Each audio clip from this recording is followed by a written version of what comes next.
Hi, everybody, and welcome to the XYZ of betting. You've got me, Kevin Ferguson, MoneyMan, Money Boy, Oliver Keohane, and Shakes Rampedi. Shakes, what a lot! Well done last week. Over the last couple of weeks, you are leading at 66 points. I've got 61, and fucking we can't even see Ollie. So we might lap him. We'll see him. We'll see him when we lap him. Huh? It's a long game. It's a long game.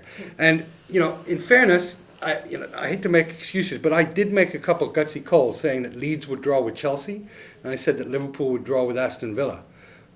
Both those games, late penalties for me to lose those. If that had gone my way, you would be 1 point in it. But you've got a bit of a gap. I'm not too worried. I am a bit arrogant as an older man, and I think I can claw my way back. Ollie, God, I'm not sure what Ollie can do, but there's hope. There's hope for his generation. If we don't have hope, then we have nothing. Let's get into talking about, look, it's unfortunate because even there's so many games now being cancelled and just 1 or 2 hours before kickoff, which I think is really pathetic from a fan point of view. Yeah. And the way that people have got to plan their days and bought tickets and taking trips down into London and these fans follow their team. And just throws the whole schedule into disarray. Yeah, we're gonna see repercussions of this. We've got 4 postponed games on the weekend coming up, and maybe more. We don't know yet. Five postponed games, and there may be more, right? But potentially more. We've seen postponements happen throughout the week, which is quite sad. I don't know. Tottenham haven't played a game since in the last 2 weeks, you would probably say.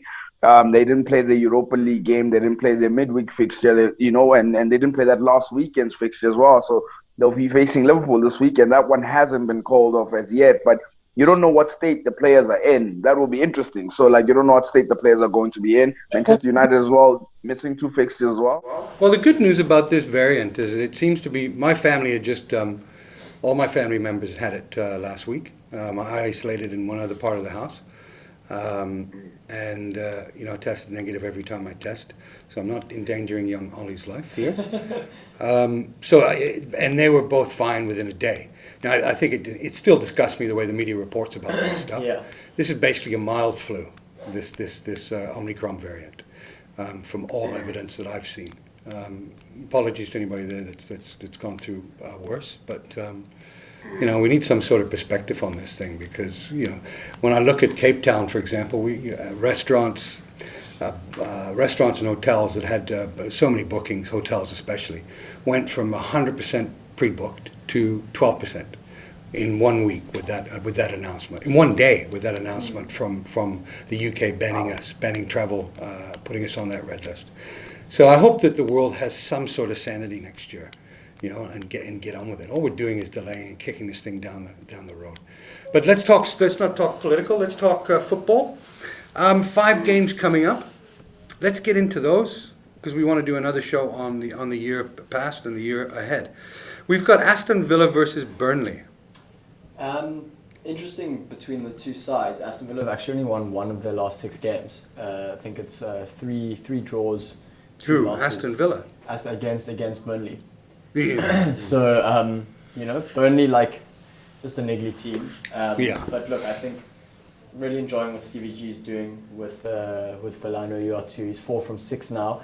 And those 2 losses came from a 94th minute penalty against Liverpool and then 2-1 against City. Yeah. So only a 1 goal differential against the league's top 2 sides. Villa at home. Their home form hasn't been great, but that's also you got to take into account who was there before Steven Gerrard. So I think we can throw out all stats before Stevie G came on the scene. Yeah. So look, I think it's never an easy win against Burnley, but I think Aston Villa 2-0 at home. What do you say, Shakes? Yeah, no, I gotta agree with Oliver. I'm very impressed with Steven Gerrard and his Aston Villa side. Seems like there's a lot more fight now within the group. I like the way they were playing against Liverpool in terms of they know their strengths. They're not gonna try outplay Liverpool. So they frustrated Liverpool for quite a bit before the penalty call had obviously come into play. And funny enough, I wanted to get Oliver's take because he's a Liverpool fan in terms of there was that incident in the Aston Villa Liverpool game where Alisson tripped Danny Ings. Was that a penalty for you or not, man? No comment.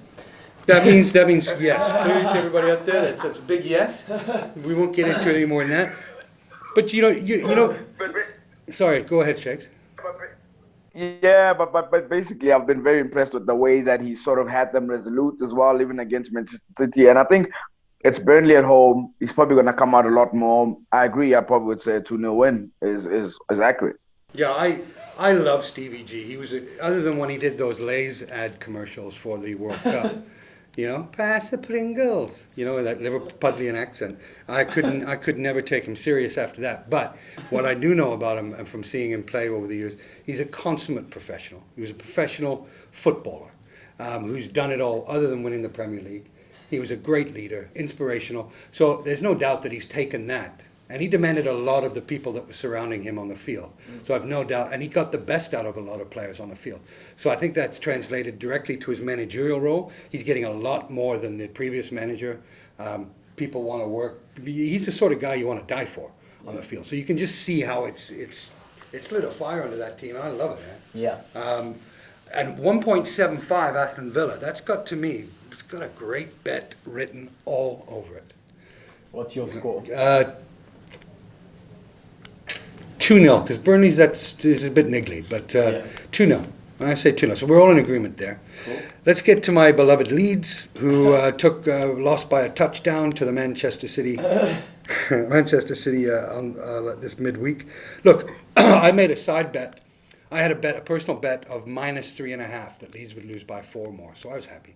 I mean, as a fan, I'd rather lose being a fan and getting paid to lose than not getting paid to lose, And Leeds it was a bad game for Leeds in terms of that late drama equaliser or losing to Chelsea late and then going to Man City. Yeah. I think Leeds would have been gutted that they didn't get at least 1 point from there. Yeah. And now they've been sucked into that whirlwind, that funnel of potentially going down. Your favourite place? My favourite place. The relegation zone.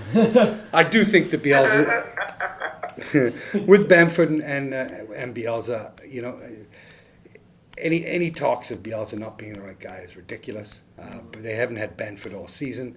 He should be back, and I don't think that Leeds will be in the relegation talk at the end of the year.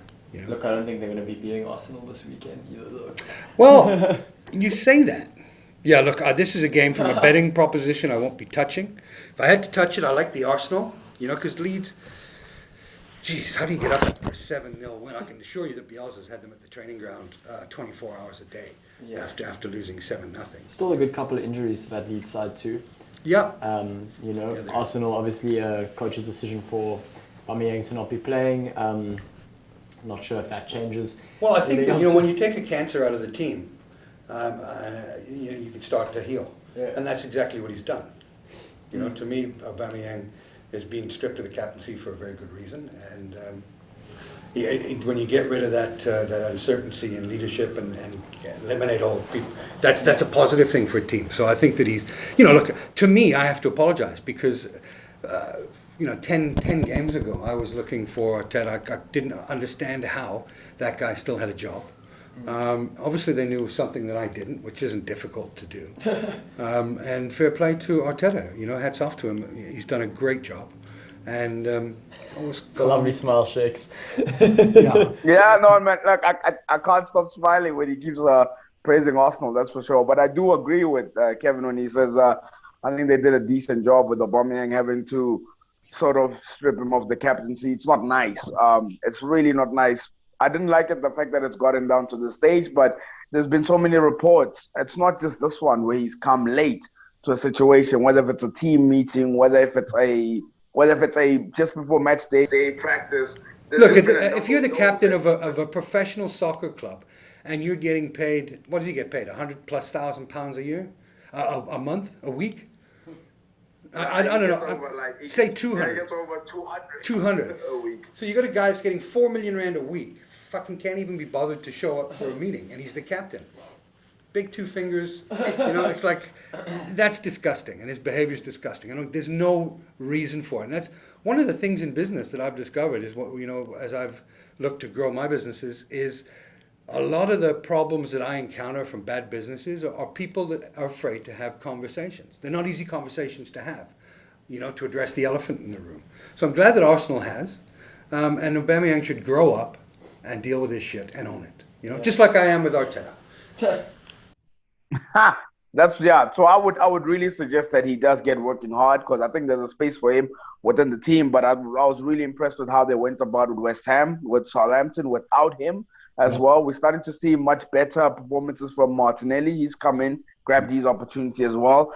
You see the likes of Odegaard, who's also chipping in. Lacazette is now starting to lead up front as well. I just love the fact that they're not letting this whole Aubameyang thing get to them. And I would be really disappointed if they didn't beat Leeds, because I think Leeds right now are very fragile. I think the losses to Chelsea and as well as Manchester City conceding 10 goals in the last 2 Premier League games. I mean, surely Arsenal have to capitalize on this one. But to be fair, Arsenal's away form is not so great. But if I was to put a scoreline to it, I probably would say 2-1 to Arsenal. Yeah, I'd have to agree with that, Sheikh. I'm agreeing with everything you do from now on until I spot a weakness, because I can't lose to you, man. It's like you're a beautiful, bold man, but as am I. Well, I'm not beautiful, but I just can't. We can't allow any more distance we can't have that distance, So I Leeds are in shambles. They're still waiting for some people to come back, specifically Patrick Bamford. And I like Arsenal. Sorry? Kevin, did you hear that story about Patrick Bamford? He had come back, and then obviously he had scored the equalizer to get the point, I think the 2-2 against Brentford. And in the celebration, he got injured again. That's the story I was hearing. Yeah. I couldn't believe it. Yeah. Because he went crazy. He jumped on the floor, threw his T-shirt, and he got injured from that. Yeah. Life's full of ironies, huh? Wow, that's crazy. Yeah, so 2-1 for Arsenal. For me, maybe 2-0. Leeds, a shattered team right now. And I think they'll be happy with a draw. When you start, hopefully not. Bielsa plays a certain style, and hope he keeps playing that way, because he's always played to win, not drawn. But the best result would be for Leeds to get another point in what's going to be a very congested relegation zone. But Arsenal for me, 2-1. Yeah, 2-1 for me. Wow. When in doubt. Agree with Shakes. Wolverhampton Wanderers versus Chelsea. This is an interesting game. I'll start off, because Wolves, their form hasn't been. It's been. What was the best way to say their form? A bit indifferent, eh? Yeah. But Chelsea, are we starting to see some chinks in the armor? And I've picked Chelsea to win the Premier League, and I'm worried a bit now about Chelsea, because they seem to be catching Liverpoolitis of last year. You remember Liverpool were on top, I think, just before Christmas. And now you're seeing Liverpool and Man City just accelerating away, and Chelsea sputtering a bit. And I can actually see a draw in this game. Wolves 1, Chelsea 1. Look, I had the inclination. Did you hear the thud of my balls on the table? I did. They were loud. It was a loud thud. I had the inclination to say the same. A lot of Chelsea's front runners down with COVID. I think Werner, Lukaku, Kovacic, Chilwell, Hudson-Odoi. So, Timo Werner. Yeah, but look, I just I don't know. I feel like Chelsea now have been very, very average for the last couple of games, and they're in need of a win. And I think it could very well come against Wolves this weekend. Even though everything points towards this being sort of Wolves' kind of opportunity for a draw, I just think Chelsea will pull it back. I think they've got a good enough squad that despite the injuries to these guys, there's a system in place, and you've got to kind of trust the 14 game weeks prior to the sort of last 3 weeks of Chelsea's season. So for me, I'm going to go 2-1 Chelsea win. Look, the one thing I'd like to also say about this is Wolves, in the last 5 Wolves games, there's only been 3 goals scored in total. Which means there's been 7 clean sheets from one of the teams. Yeah. So this isn't going to be a high-scoring game, especially with the way that Chelsea are organized at the back. I could so see this game being 0-0. I sort of beg to differ with regards to it being 0-0. I actually could see a lot of goals. Chelsea are conceding left, right, and center, Don't beg but it. they also. Sorry. Don't beg. It turns me on. Oh, sorry. Well, I would say, and no, look, they're showing also capabilities that they're capable of scoring, but they're also capable of conceding.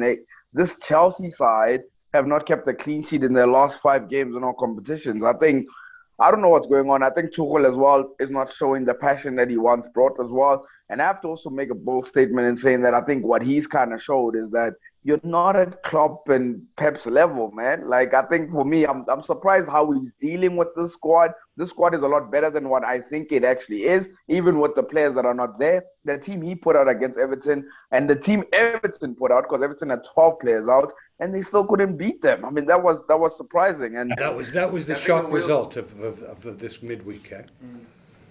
Unbelievable. And I think there was about 6 youngsters that were playing for Everton, and one of the youngsters actually scored the equalizer. So I am going to go with a surprise result and say Wolves win this one. I think Wolves win this one 1-0. Well, if my testicles thudded onto the table, yours have just broken it. Bah!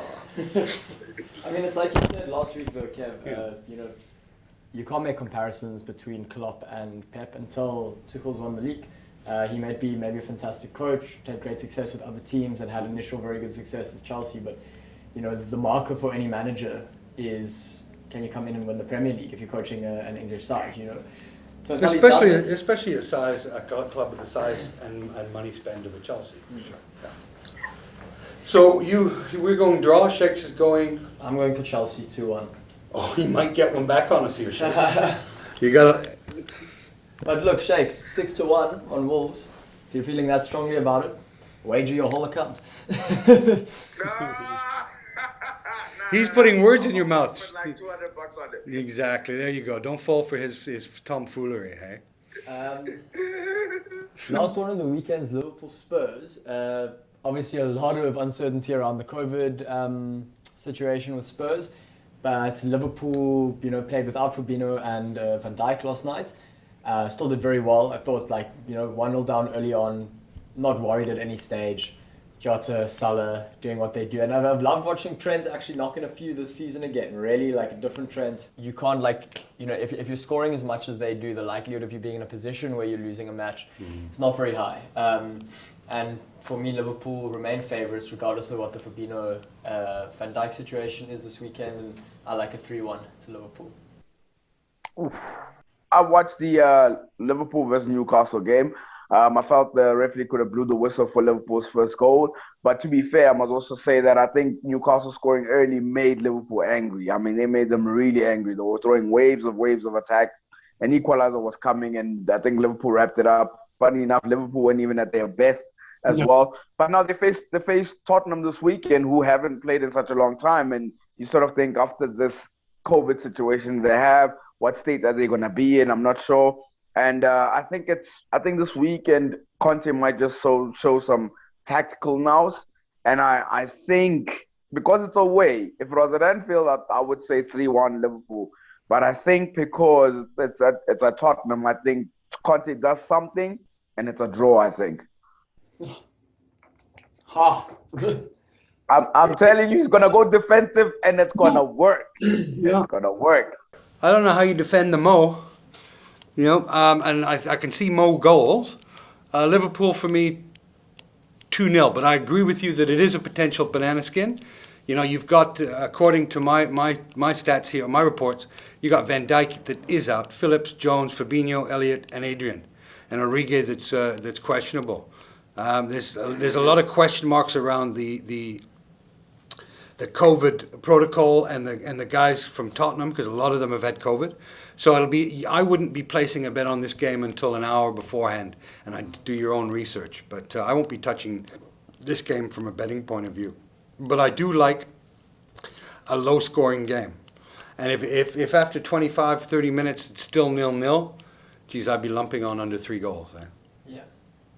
And to be fair, Conte hasn't lost a Premier League game since he's come in.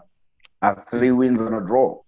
But Yeah. he hasn't I think played he pulls Liverpool something yet. out this weekend. Yeah, but there's some nice, at least there's some nice games Yeah. in the upcoming Premier League. Ollie, did you pick Liverpool? 3-1. 3-1? In disagreement with you. And you've got a draw, and I've got 2-1. I've got a draw. 2-1 Liverpool. Newcastle, Man City. Oh, yes. Okay. Straight over Man that City by a touchdown. Yeah, I got Man City by 4. 4-0 Man City. That didn't take long. I'd say Manchester City as well. Alright, sweet, thanks. No, there's no need for me to analyze this game. I mean, after 7-0 against Leeds, Man City are just firing, pumping. And, when I looked at some of the stats, it's like, is it Edison who's their goalkeeper? Yeah. He's made 21 saves this year. I mean, that's all he's had to make. Yeah. So that's a lot. Eh? Well, yeah. That's about what the Leeds goalie is making every game. Anyway, look, there's no need to go. I want to take a cheeky bet on this game, and I'm gonna place a handicap -3 for City. That's 3.9 odds. It's not bad. Really? Yeah, 3.9 odds. And then I wanted to say -4 because -4 is 7.4, but I'm gonna go -3. I think 4-0 is possible. Yeah, I think 4-0 is a nice bet. Well, guys, thanks very much. I hope you do well this weekend in your betting. Ollie, thanks. Let's go.